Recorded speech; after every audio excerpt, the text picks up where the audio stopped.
Ingat ko kaya yung camera. Sabihin ng guard eh. Ba't ka nagpa-vlog? Feeling vlogger dito. Uy, kakakalis lang. Driving school, Emirates. Brother, how long? What time? I need to be there 9:40. Possible? 9:40. Yeah. Sit. So yun na nga guys, subhanallah. Mapapataksi tayo ng wala sa oras. Lumabas tayo ng car lift kasi mag-aantay pa tayo mapuno. Pero yung klase ko is 9:40. So before 9:40, kailangan nandun na tayo. Wala tayong choice kundi magta-taxi. Kesa hindi natin mapuntahan, hindi ko na siguro basta-basta mapapa-reschedule yun. So ganun talaga, hindi natin inagahan eh. Ay brother, good morning. I need to go to Musafa. Yes. Emirates Driving Company. How long? It will take 20 minutes. Because my 25. What time you're this? 9:40. So I need to be there 15 minutes before, inshallah. You have idea how much it will be going to Musafa? What's The fare?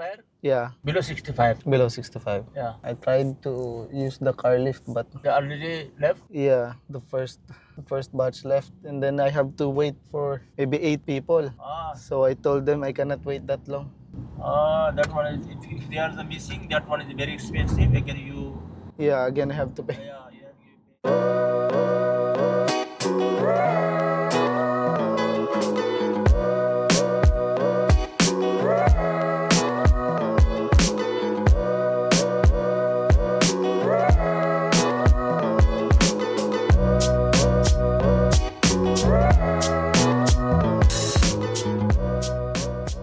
Bro, how far is Dalma Mall? Just for 5 minutes. There's also taxi from there coming to this area. So taxi available there. There's a lot of taxi there also.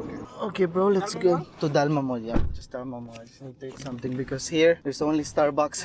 So yun na nga. Tapos ko lang na isang klase. Punta tayo ng Dalma Mall. Doon tayo maghahanap ng makakainan. Sabi yung susunod nating klase.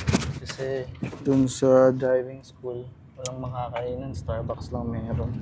Kesa gumastos tayo ng ganong kalaki, maghanap na tayo ng makakainan ng maayos. Medyo heavy.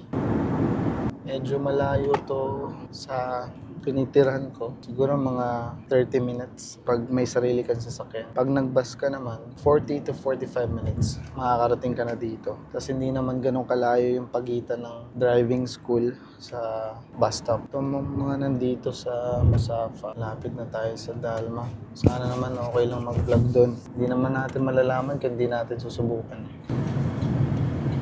So yun guys, kung napapanood mo to, maraming salamat sa panonood. Parang sinamahan mo na lang ngayong araw. Kung hindi ko nasabi kanina kung anong pakay ko dito, nandito ako sa Musafa dahil nag-enroll ako para sa driving lesson. Para makakuha tayo ng lisensya dito sa Abu Dhabi. Inshallah, makapasa tayo. So mayroong Carrefour dito. There is a taxi stand, okay? Okay, that side. Okay, thank you so much, bro. Card payment? Yeah. All good? Okay, bro. Thank you so much. Have a nice day. Dito na tayo. Dalma Mall. Wow. Malaki siya, guys. Malaki. Saka parang maraming luxury brands dito. Ngayon nakakit tayo. Ito tayo ng food court. Kailangan 12:30. Nandun na tayo sa driving school. Wala pa masyadong tao. Maaga pa eh. Ganda oh. Oh, diba? Nice. Nice. Hindi ko mayangat yung camera guys, pasensya na kayo kasi nahihiya pa ako tsaka nailang ako. Uy, may chilies pala dito. Sarap dun, pero masarap din yung presyo.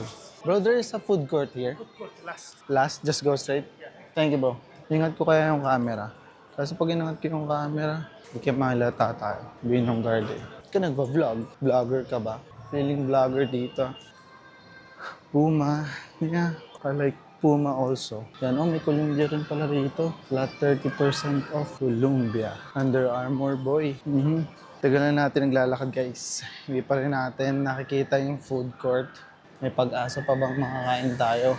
Ang ganda, ang laki. Food court. Ito nga, food court. So, may Papa John's. Yun lawak. Walang katao-tao. Charlie's, McDonald's, Texas Chicken, Burger King.